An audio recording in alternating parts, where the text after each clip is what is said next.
爸妈哥，看见没？我考上了，咱们老苏家总算出了个大学生。这几年我好想你们啊！这是……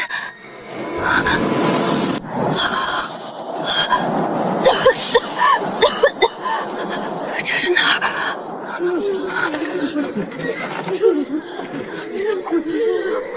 我的衣服怎么变了？这到底是什么地方？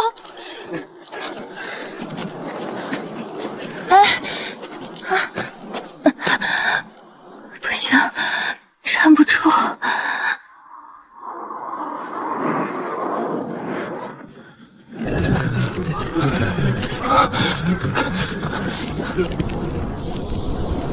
娘，你快来看看这姑娘的脸。这眉眼，这鼻子怎么会这么像？会不会就是念念？别胡说，那年我们是遭了难才来这里的，怎么会是咱念念呢？一晃6年过去，也不知道念念现在怎么样了。这镯子，满仓，你看这镯子的纹路。不可能，这镯子是咱家祖传的，独一份啊！先救人，等他醒了，自有分晓。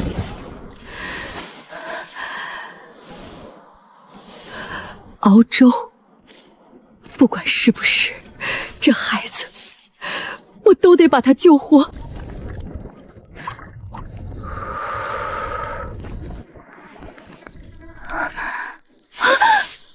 爹，娘，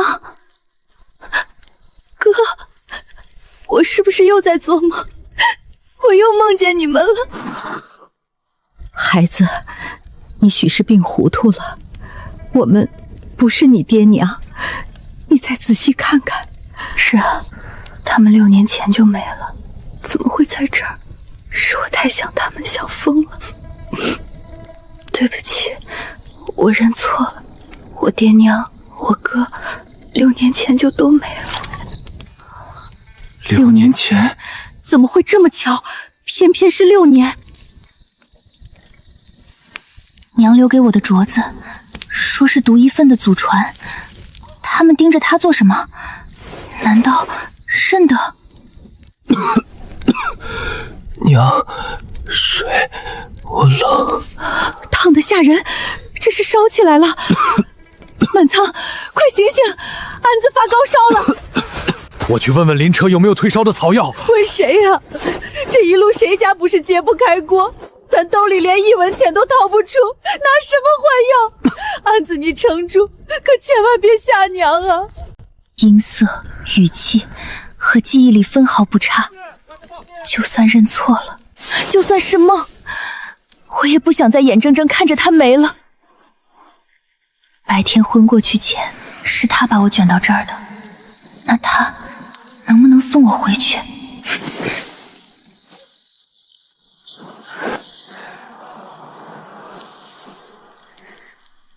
送我回去，回家，求你了！成了，我只要握着它，心里想着回家，就能回来。退烧药、退烧贴在这儿，你可要撑住啊！我这就回去。我有药。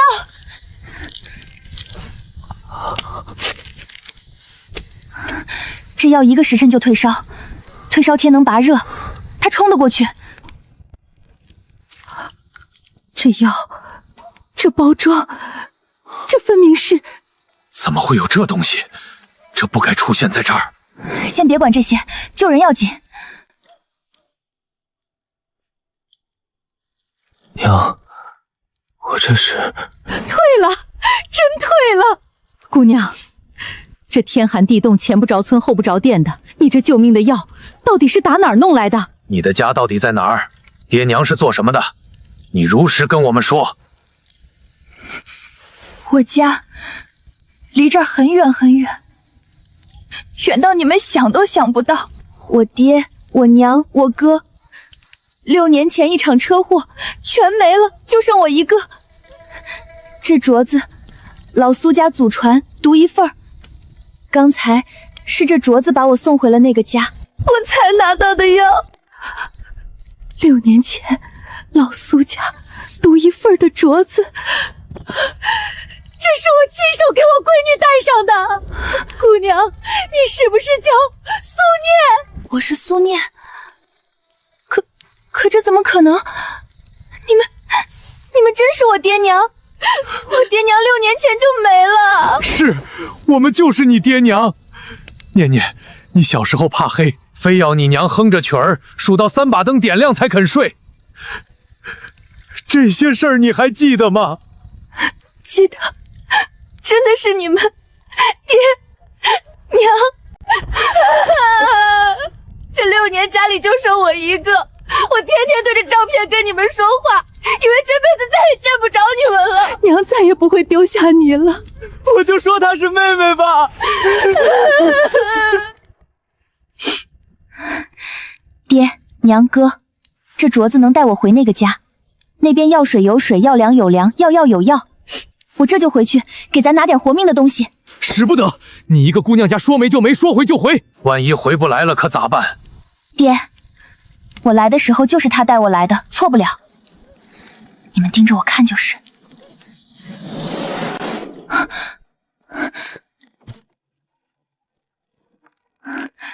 水、干粮、药，先紧着这些。你们等着，我这就回。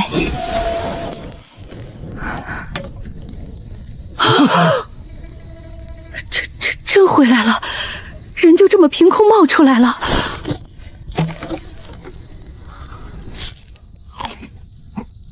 6年了，还是这个味儿。是这个味儿。6年了，娘以为这辈子再喝不着这口干净水了。6年没见着这些了。往后还有的是，不过有件要紧事得跟你们说清楚。那边和这边的时辰是一块走的，我回去待多久，这边就过多久，所以我每回都得快去快回，不能久留，不然这边没人遮掩，容易让外人看出门道。记住了，有情况我们给你挡着，绝不让外人瞧出端倪。熬了这么些天，总算能让你们喝口净水了。这才哪儿到哪儿，往后我夜里回去薅东西，哥帮我望风。等寻着个能活命的安生地界，咱再好好置办个家。你就放心交给哥吧。有你这镯子，水粮是不缺了，可咱手里没1文钱。往后到了地方，置办家当、看病住店，处处都要钱啊。爹提醒我了，光拿不挣不行，我得寻个来钱的道。这些破烂在这儿不值钱，搁那边就不能换粮。镜子是稀罕物，一来一回本就翻回来了。念念，咱匀一口不？匀吧。娘，盛碗稠的，再给孩子一块饼干。苏家是大善人，这恩我记一辈子。妹，咱自个儿还紧巴呢。哥，人心比粮金贵，今天拉人一把，往后这些人就是咱家的底气。治病的好药，顶饿的好粮嘞！这年月有粮有药就是有命。药1两银子1副，粮50文1斤，童叟无欺。老板，行行好，便宜些，1两银子，我把裤腰带卖了也凑不齐啊。这话说的，我这药也是从死人堆里淘上来的，赔本买卖谁做？凑不齐就别耽误后头的。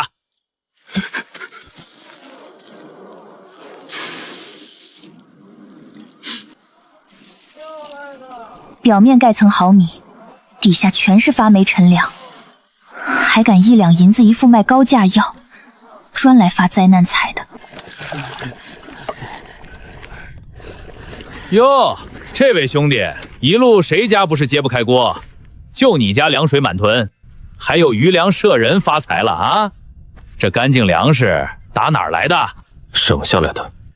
省下来的，能省出这么多白米？兄弟，实不相瞒，我手里这点良药，可是全队的活命指望。你家既有路子，不如允我些，或是说道门路，大家伙一道发财，何必断我生意？这位老板，我家就这点口粮，东挪西凑省下来的，谈不上什么门路。倒是您摊上的货，成色，我看可不大对。哼，小丫头牙尖嘴利的。行，我倒要看看你家这粮能省到几时。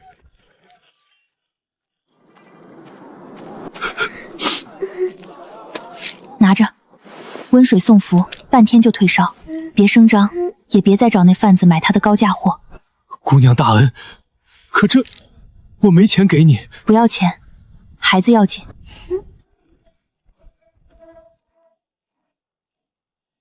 念念，你这心善，可咱家东西来路藏不住，别让那姓贾的瞧出门道。娘放心，以次充好，坐地起价，坑人坑到病孩头上，这账我先记着，早晚当着众人跟他算清。瞧瞧，新收的好米，在年里头一份，我赔本卖，50文1斤，手慢就没了啊！老板，我就要2斤，给我当家的熬点稀的。拿好喽，吃了这米，你当家的准能缓过来。这米怎么是这味儿？我的铜板，那是给当家的买命的钱啊！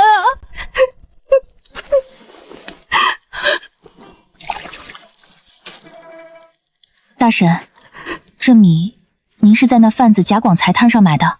是，他说的新米。念念，那贩子不是善茬，咱刚安生，别去触这眉头。娘，他坑的不是一个人，今天不拆穿，明天还有第2个、第3个大婶。老板，您这米真是新米啊！我们家呀也想买点儿。那可不，叔骗谁也不骗你这小娃娃，这米白生生的，你瞧。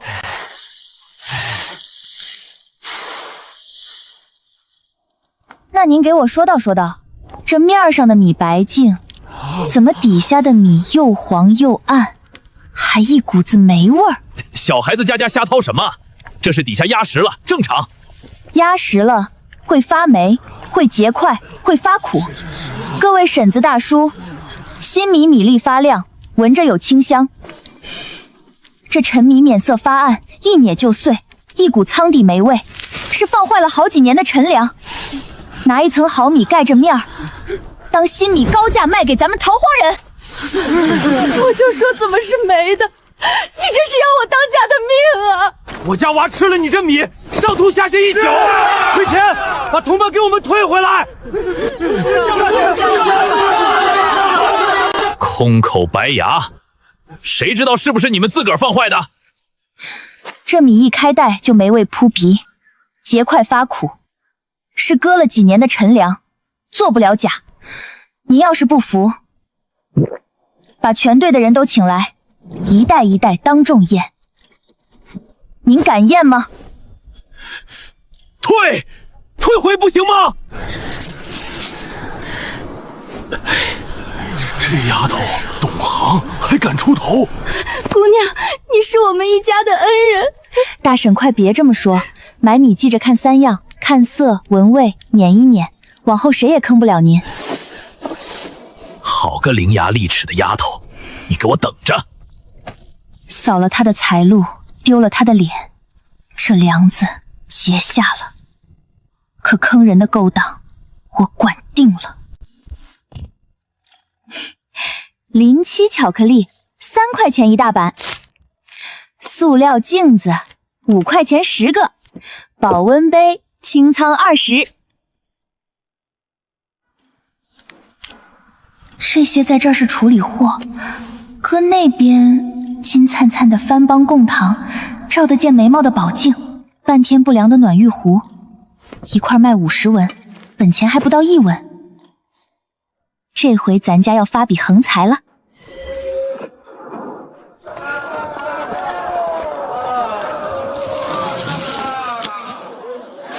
番邦贡糖嘞，海外进贡的稀罕物，入口即化，吃一块顶3天精神。什么糖这般金贵，我倒要尝尝。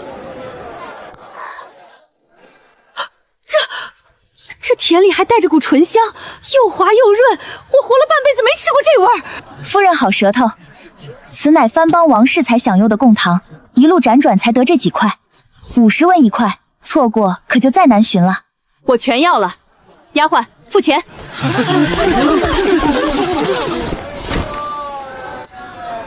再看这宝镜，照人纤毫毕现，连眉梢一根细毛都瞒不过他。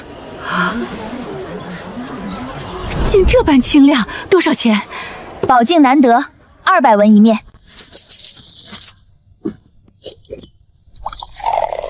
这暖玉壶，赏5罐的热水，到夜里还是温的，行路再不怕喝凉水。年年，这镜子这壶，咱心里都有数是啥成色。几个钱的东西卖到200-300文，这价标的是不是太黑了点儿？爹，搁咱那边它不值钱，搁这儿它就是独一份的稀罕货，东西真照得清，真保得温，没坑人，价钱你情我愿，买的人欢欢喜喜，这叫物以稀为贵，不黑心。也对，一个愿卖一个愿买，1两2两，乖乖，咱家这是真发了。逃荒路上还能攒下银钱，做梦都不敢想。娘，这钱咱不乱花，攒着，等到了安生地界，盘个铺子，开个小14，咱一家就能扎下根，过上正经日子。好，我们都听你的，这钱就是咱家的根。妹，那儿有个人，像是不行了。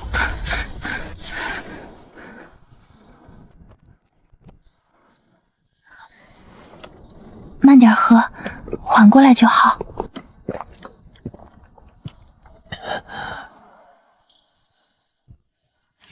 恩人，我叫阿石，原是镇上大户家的书童，主家败了，我流落到这儿，3天没进食了。您救了我的命。别跪，能动了就跟我们走，路上搭把手，饿不着你。阿石这条命就是恩人的了，跑腿、挑担、看摊，啥活我都能干。这人落魄成这样，还做得跟根旗杆似的。这位公子，天寒，吃口热的吧。萍水相逢，姑娘竟肯施粥，在下裴燕，记下这份恩了。谈吐规矩，这玉佩，这人绝不是个寻常落难书生。公子不必客气，出门在外，谁没个难处？行啊，小子，有眼力劲儿。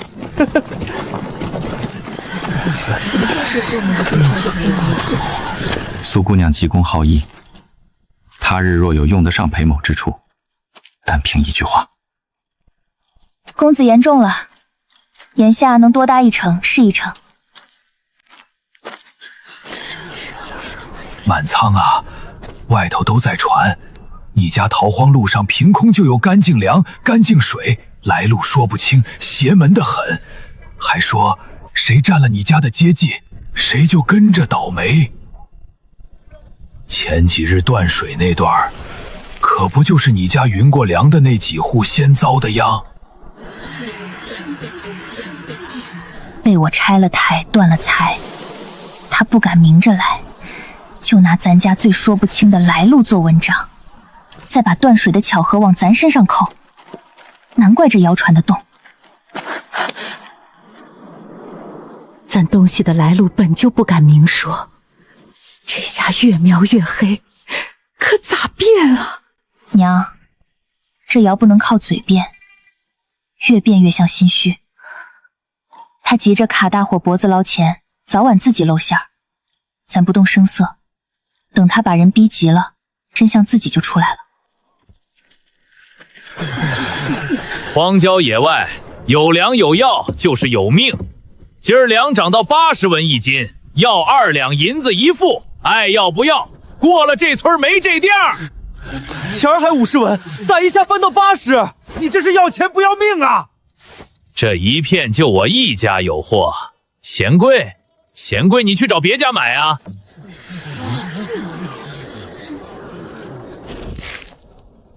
你前脚到处说苏家邪门，让我们别沾苏家，后脚就把粮价翻上天。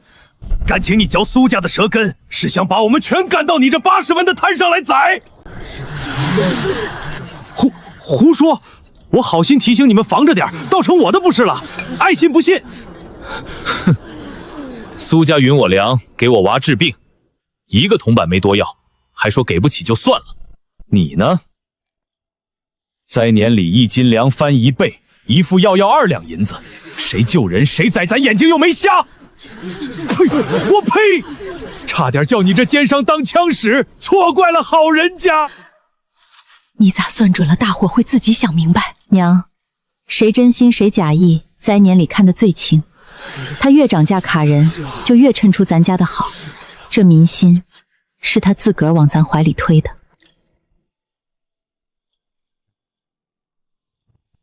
那不是卖煤米坑娃娃的贾老板吗？谁还敢买他的东西？呸！绕着走。好啊，苏家2回拆我的台，把我名声搅臭，生意搅黄，这一摊货全砸我手里了，断我财路等于要我的命。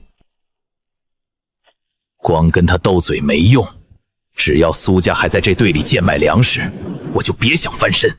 今儿得让大伙都看看，跟苏家混，得罪我贾广才是啥下场。贾爷的意思是，晌午他家又要食粮聚人，对吧？带上家伙，给我把他的摊砸了，粮抢了，人打服了。我倒要看看，往后谁还敢去他苏家买便宜粮。嘿，明白，砸了他的招牌，看他还能横。粮10文一斤，给不起的赊账。老人孩子先打粥。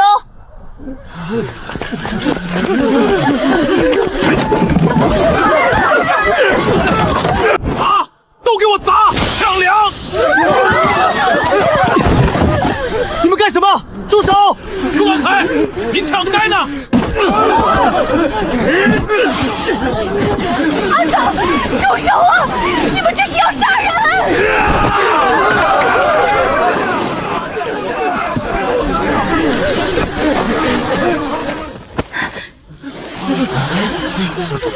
乡亲们，都睁眼看看，这就是贾广才，卖煤米坑你们的是他，缺斤短两媚你们的是他。如今见我家失粮救人，他带人来砸锅抢粮，当街打人。今儿他抢的是我家，明儿你们谁还敢吃口饱饭，就是下一个。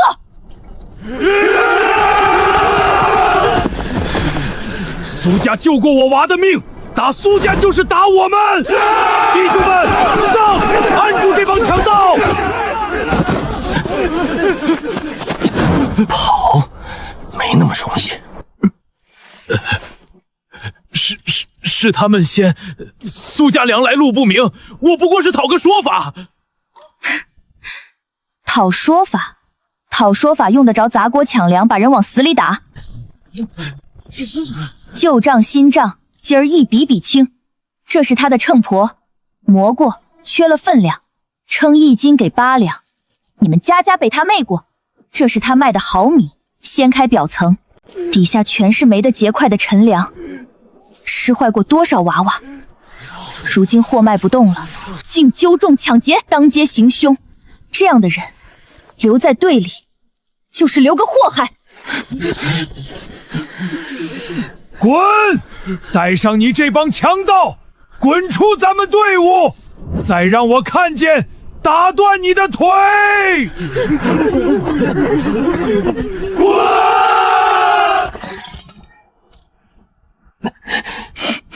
哥，疼不疼？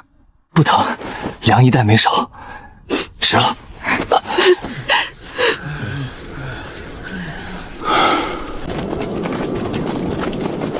流民止步！城外镇济棚领州，不许进城。好家伙，走了这么远，到了地方还是进不去。这周稀的，喝10碗也顶不饱。能有口热的就不错了。你这背还没好利索，别逞强，先安顿下来。200文一斤，太平年竟才10文，这是要把人往死里逼啊！嫌贵，满城关的粮9成在我钱某仓里，爱买不买，明儿怕是还要涨。哼，这片粮食的价，钱老爷说了算，哪来的野贩子？滚！姑娘别多事，别多事。这千万关上头有县太爷罩着，官商一个鼻孔出气，这粮价没人敢管，也管不了。屯粮居奇，官商勾结，把灾民死死卡在城门外榨干，比贾广才大得多，也黑得多。念念，路上的贩子再坏，到底是个白身。这回是大粮商，背后还连着官府，咱刚到，根基浅，别惹祸上身。娘，您看那城门外，多少老人孩子在等一口饭，他钱万贯卡着满城关的脖子，我手里偏有平价粮的本事，不能揣着手装看不见。你哥为护一袋粮都肯挨打，咱家不是怕事的人，要管，可这回对手大，不能硬来。爹说的对，得先摸清他的底，再动手。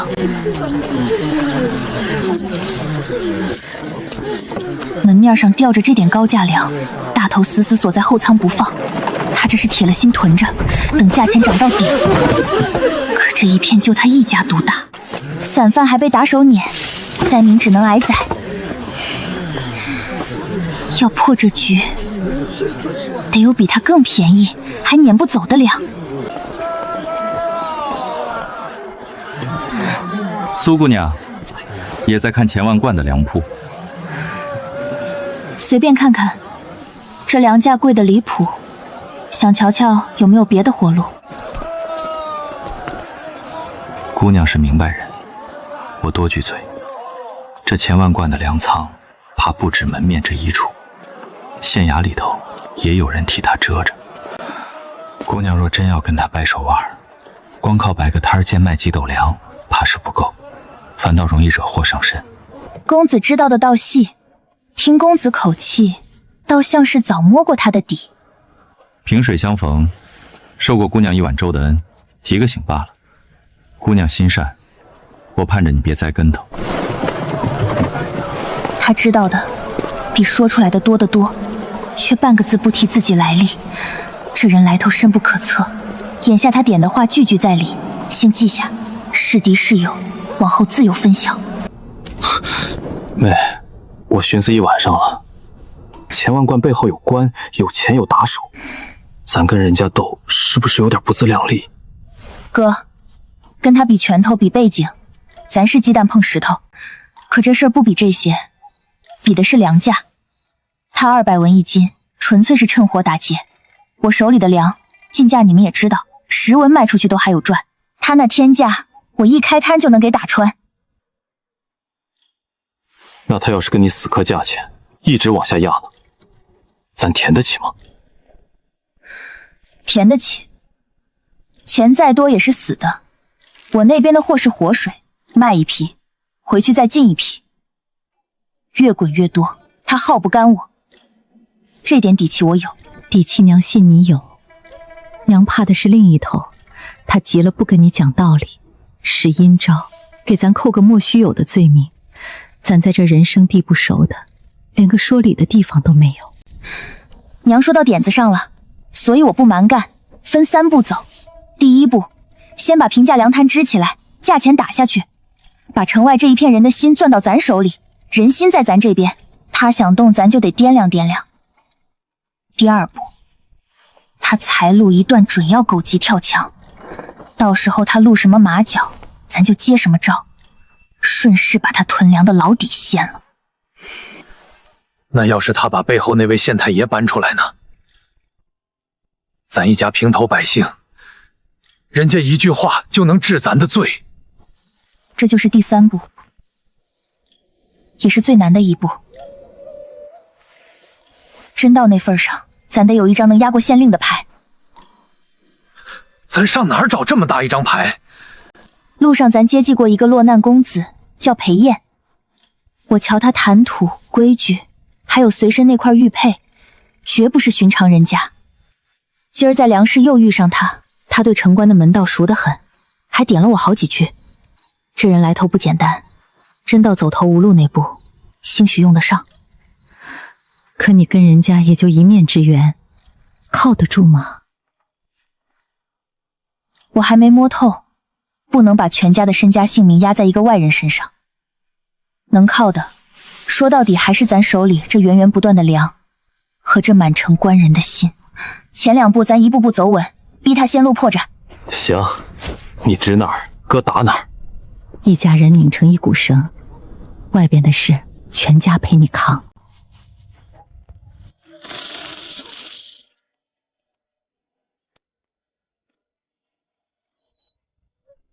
成色足，是老银子，分量也够。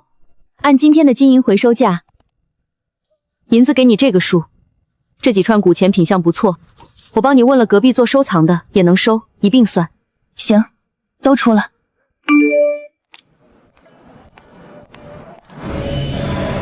这种东北大米要5吨，这种面粉3吨，要今天能装车的。姑娘，你这是开粮店啊？放心，量大给你算批发底价，这就给你调货装车。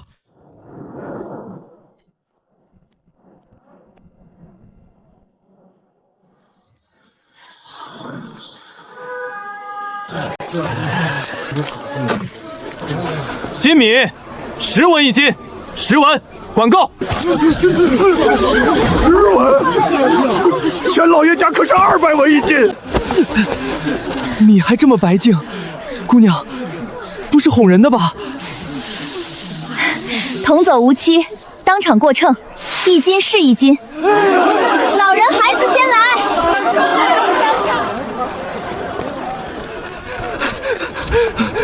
东家，不好了！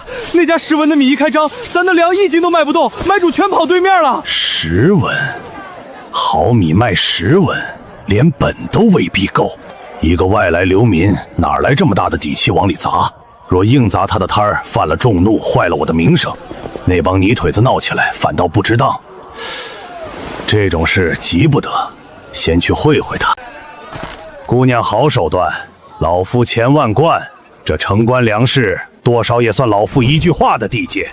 姑娘新来乍到，肯让利给乡亲是善心，只是这粮价是城关多少年的老规矩，姑娘一来就搅乱了，断的可不止老夫一家的生意。钱老板，城外多少老老小小快饿死了，200文1斤的米，他们买得起吗？我这粮能让大伙活命，这规矩破得。姑娘年轻气盛，呵呵，老夫劝一句，和气生财。你我何必伤了和气？不如这样，你这些粮，老夫比市价再高1成，统统盘下来。你既赚了钱，又不必日晒雨淋守着摊子，岂不两全？多谢钱老板美意，不过我这粮是卖给乡亲糊口的，不外盘。是吗？那姑娘可要想清楚，这城关的水深着呢。一个无依无靠的外乡人，凡事留一线，往后好相见。好一句留一线好相见，这是先礼后兵，礼数尽了，下一步就该来阴的了。来吧，我这摊子就摆在这儿等你。你这米我全要了，这袋还有那几袋，统统包圆，钱不是问题。来了，原来昨儿那句来阴的是这一招啊！钱万贯派人来扫货，要把我的粮一口一口吃空，造出平价粮断货的样子，逼乡亲们回头去买他200文的高价米。想买好啊，客官要的多，那是看得起小店，多少都有，管够。阿石，给客官称。妹，咱的粮全让他们买走了，乡亲们买啥去？这不正中他下怀？哥，别急，他买的越多，咱赚的越狠。今晚你就知道了。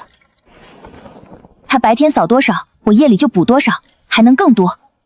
他以为我货源有限，扫空了我就得关张，殊不知我的粮是断不了的活水。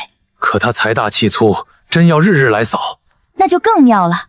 爹，你想，他高价把我的平价粮一车车买走，银子花得海了去，买回去的粮往他仓里一堆，市面上的价却让我死死压在10文。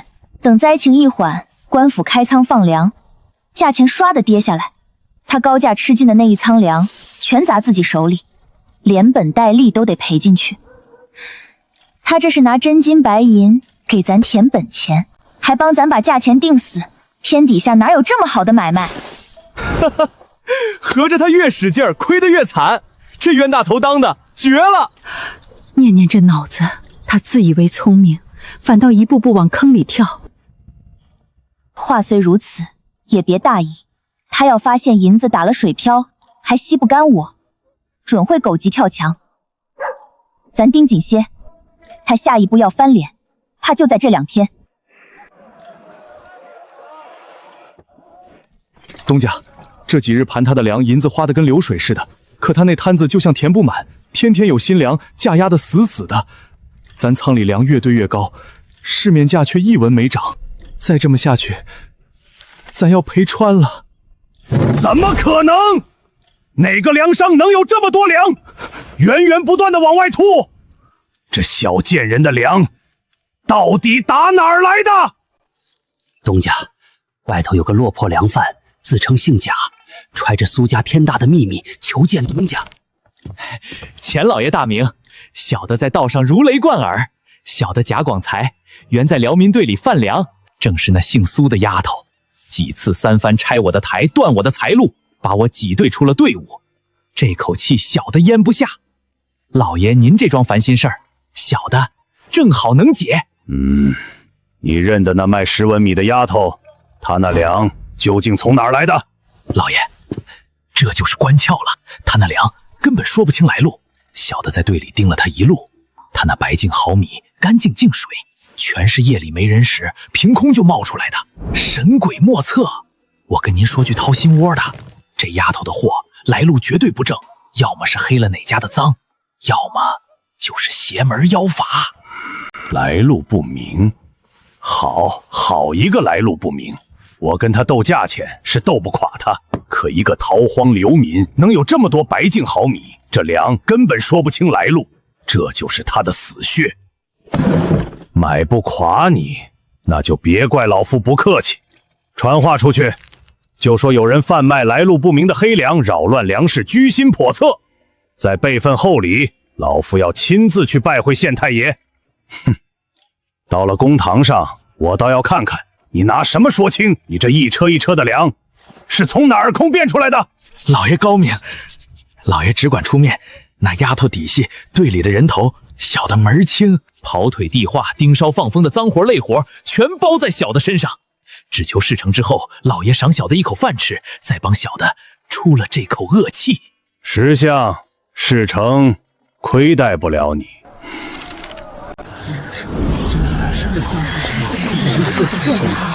听说了吗？有人告到县太爷那儿，说这粮来路不明。不会吧？这米咱吃了这些天，好好的。妹，他这招阴啊！咱这粮的来路是真没法跟人明说。他要把这事儿捅到公堂上，又拉着县太爷，咱拿什么辩？钱万贯，你算准了我说不清粮的来路，想拿官府压死我。可你忘了一件事，这城关的水深，水里头未必只有你一条大鱼。乡亲们，这粮干不干净？你们吃了这些天，身子骨最清楚。谁要说他来路不明，好，那就当着县太爷的面把话说个明白。我苏念等着这场公道。奉县太爷令，查有奸商苏氏贩卖来路不明黑粮，扰乱粮市，祸乱人心，即刻封摊，限3日自证2米来路，逾期不能自证，以犯私通敌论处，拿办下狱。姑娘，老夫给过你台阶，是你自己不识抬举。这来路你说得清吗？乡亲们，官爷要查我的粮来路，该查，我苏念清清白白，查就查。可我也有一句话要问县太爷，要查就1碗水端平。我这10文1斤的米是叫大伙活命的，他钱万贯满仓满囤死压着不放，卖200文1斤，活活逼死多少老小。查我的来路，怎么不查查他的仓？那一仓粮又是从哪儿盘剥来的？对，查钱万贯的仓，他囤粮害命。苏家救咱们的命，凭啥拿苏家？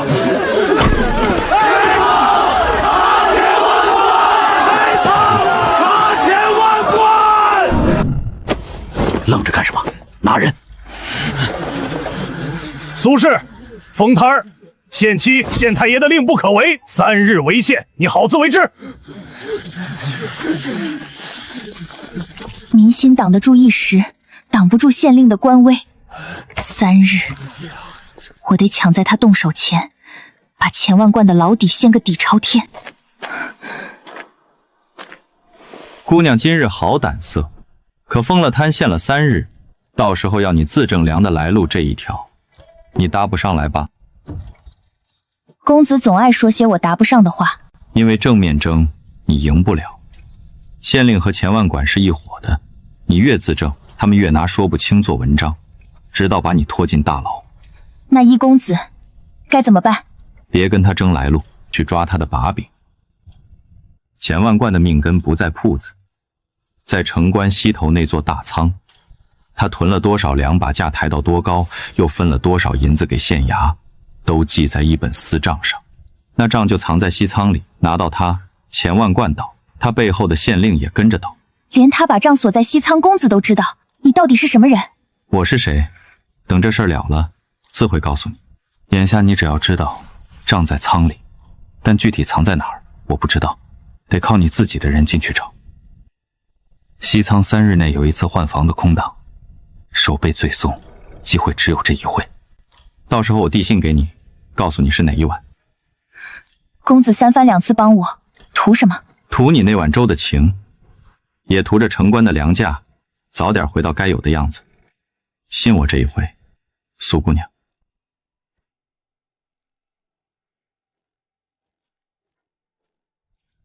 他不肯说自己是谁，可每一句都说在点子上，半句不虚。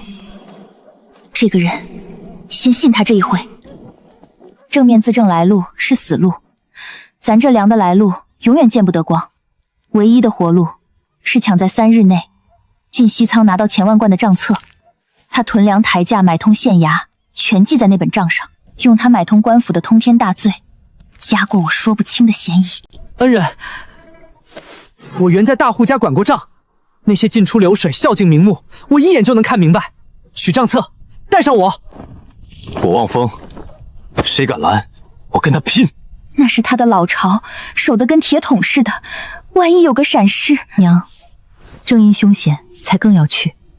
封条已经贴上，刀架在咱脖子上了。与其等他3日后来拿人，不如咱先下手。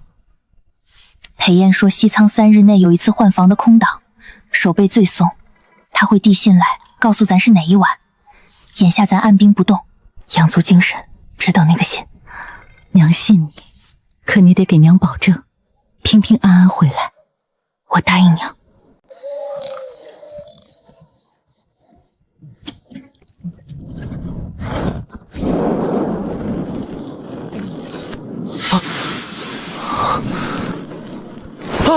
起火了！快醒醒！娘，爹娘，快出来！有人放火！哥阿石，追那边！苏家是大善人，救火！都来搭把手！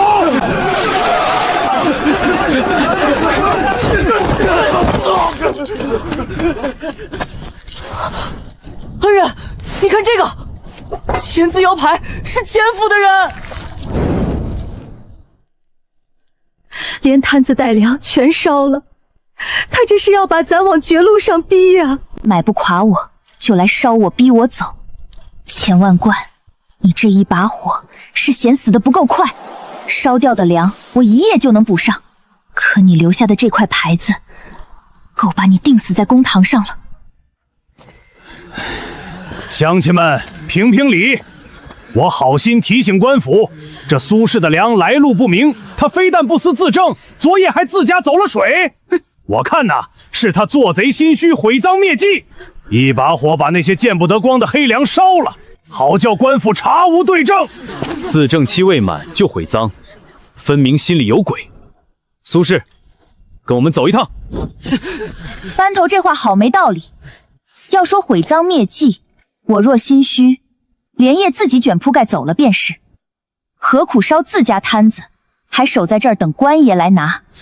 昨夜放火的人是从这儿往城关方向逃的，跑掉的还落下了东西。我倒要问问钱老板，你府上的人三更半夜跑到我一个流民的窝棚边纵火，是为的什么？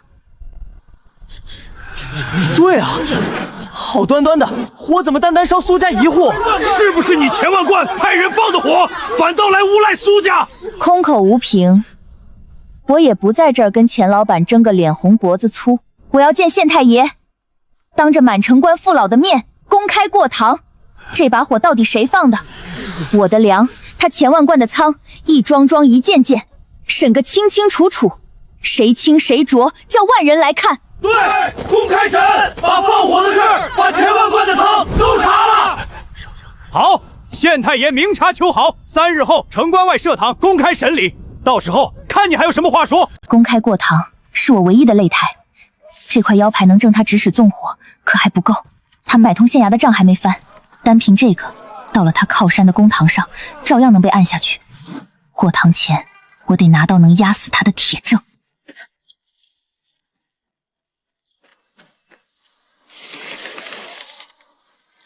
裴燕的信，机会来了。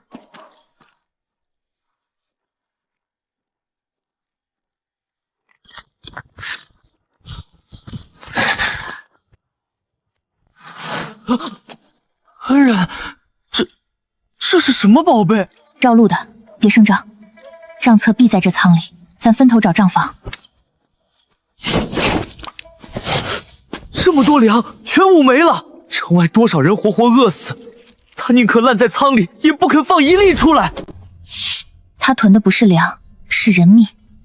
等价钱涨到顶才肯出手，粮先烂了大半。这就是钱万贯口口声声满城关9成的粮。恩人，大户存粮的仓必有监管出入的账房，多半在仓尾干燥避潮的地方。跟我来。大户藏要紧的账从不摆在明面上，多半砌在砖墙暗格里。我原先那主家就这么藏。找着了。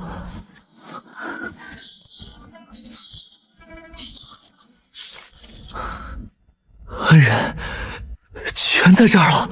哪月囤了多少粮，价钱怎么一步步往上抬，记得清清楚楚。还有这几笔，孝敬县衙，每月1封银子送进县太爷府上，连经手的人名都记着。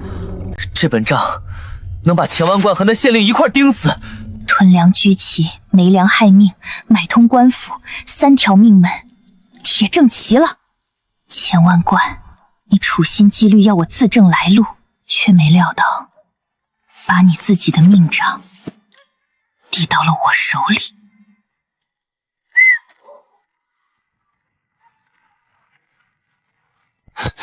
换房子回来了，快走！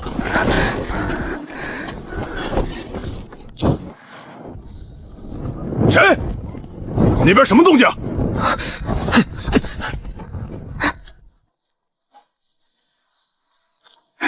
拿到了，没粮我取了样，账册在手，钱万贯囤粮害命，买通县衙，桩桩都在上头。方才那颗石子，要不是有人替咱引开仓钉，咱未必脱得了身。又是他，从递信到那颗石子，裴燕要我迎这一句的信，比我自己还急。他到底图什么？3日后公开过堂，钱万贯以为那是他治我的公堂，殊不知那是我送他和县令上路的地方。可县令也在那本账上，他与钱万贯沆瀣一气，过堂时坐在堂上的正是他的靠山。这账递上去，会不会反被他当场按下削了证据，倒咬咱一口？爹说的对，县令既是钱万贯的伞，这堂他自己审自己判，这账到他手里就成了废纸，咱反倒成了伪造文书诬告官员。那这铁证岂不是白拿了？不白拿，要扳倒一个县令，得有比县令更大的人。一路上，那位裴公子3番5次替咱递刀引路，他懂钱万贯命门，懂西仓的换房，却始终不肯说自己是谁，只说等事了了，自会告诉我。钱万贯、县太爷，还有那位深不可测的裴公子，3日之后，这满城关的天该翻一翻了。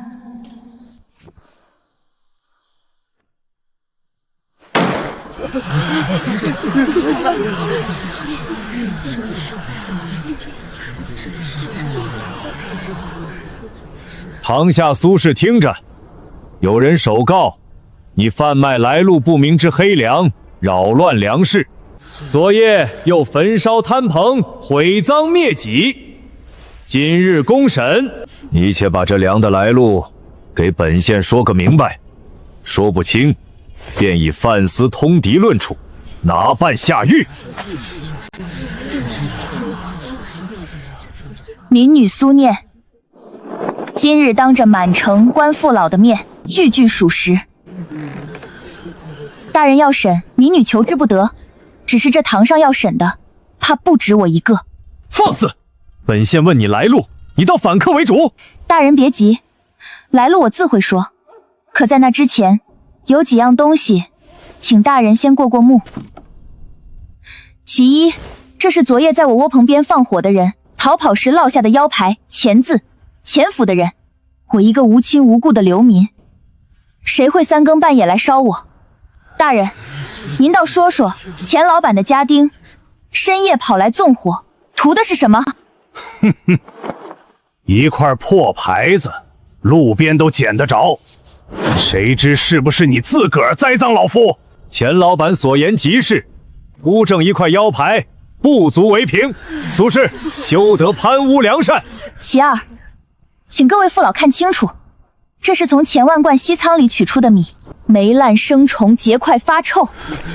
他口口声声满城关9成的粮在他仓里，可这粮全捂没了。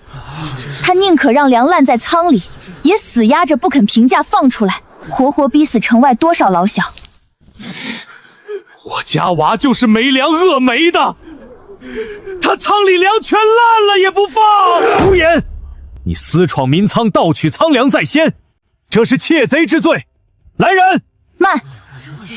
大人急着定我的罪，是怕我拿出第3样吧？其三，钱万贯的私账，囤了多少粮，价钱怎么一步步抬上去？哪一笔银子又孝敬进了哪位大人的府上？一笔一笔记得清清楚楚。3月囤新粮2000担，封仓待价。5月米价抬至100文，得银若干。每月初1孝敬县衙纹银500两。经手。住口！一派胡言！这等账册分明是你这刁民伪造，污蔑朝廷命官。来人！苏氏私闯民仓，盗窃、纵火毁赃，伪造文书，诬告本县，数罪并罚，给我拿下，打入死牢！小丫头到底还是嫩了点儿。这公堂是他周大人坐着，你那本账递到他手里就是张废纸，你拿什么斗？周县令好大的官威，当着满城父老，一本账还没念完，就急着把人打入死牢，是怕这账念到你头上吧。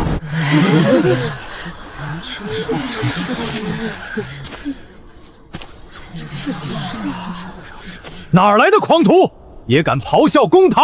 拿下！奉旨巡案，彻查城关赈灾粮案，钦差裴彦在此。钦差大人，下官不知。原来如此。本钦差奉旨南下，查的就是城关赈灾粮款不明，流民困死城外一案。微服月余，所见所闻，苏轼这本私账，本钦差也已暗查印证，桩桩属实，绝非伪造。钱万贯囤积居奇，哄抬粮价至200文一斤，逼死灾民，以煤粮充数，做事满仓粮米霉烂也不肯赈济，勾结官府，纵栽赃良善。周崇身为一县父母，受贿包庇，官商勾结，贪墨赈灾银两，草菅人命。来人，革去周崇官职，与钱万贯一并收押，后旨严办。查封钱氏所有粮仓家产，凡尚可食之粮，即刻开仓，平价赈济城外流民，一粒都不许再烂在仓里。钦差去开仓放粮了！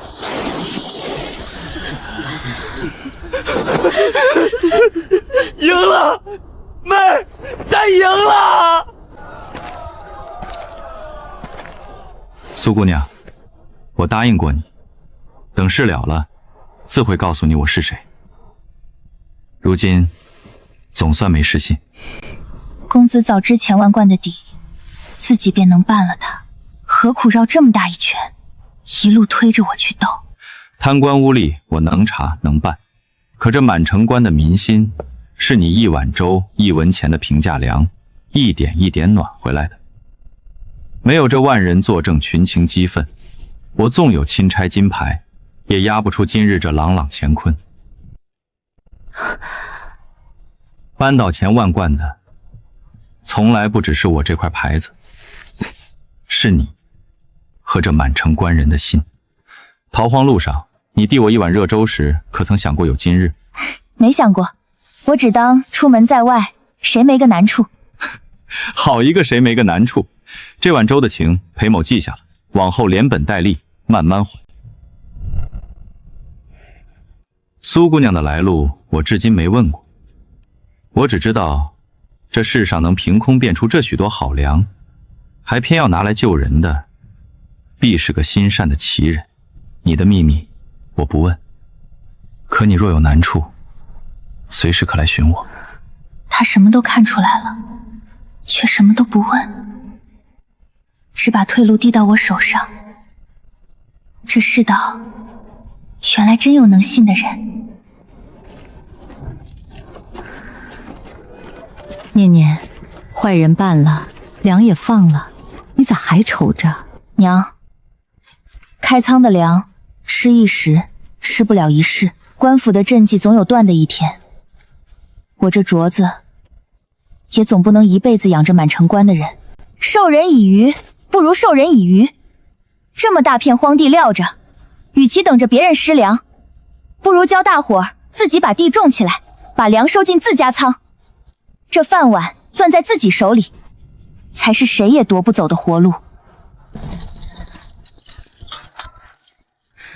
乡亲们，这是我寻来的番邦良种，这叫土豆，这叫番薯，耐旱耐急，一亩顶寻常粮食好几亩的收成。只要肯开荒，肯下种，秋后家家都能囤满仓。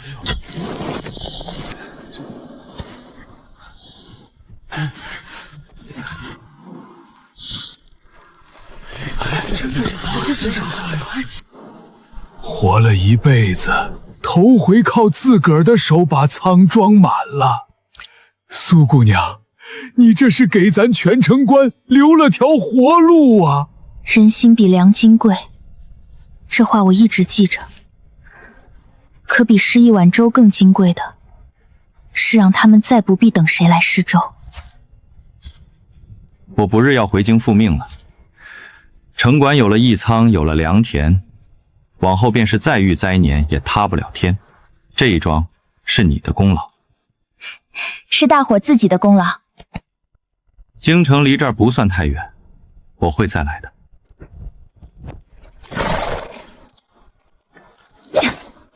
来日方长。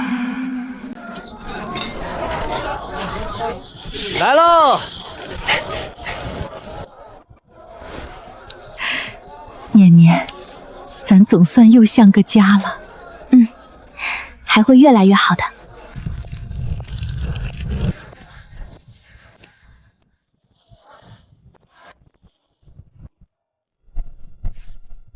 你这镯子真好看，老物件吧？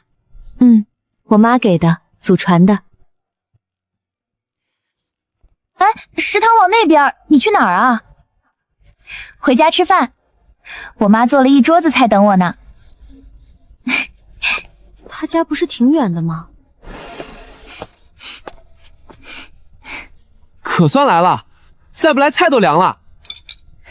嚷什么？你妹忙。念念，快坐，尝尝你爹今儿这道红烧肉。一家人整整齐齐的，比啥都强。爹说的对，开饭。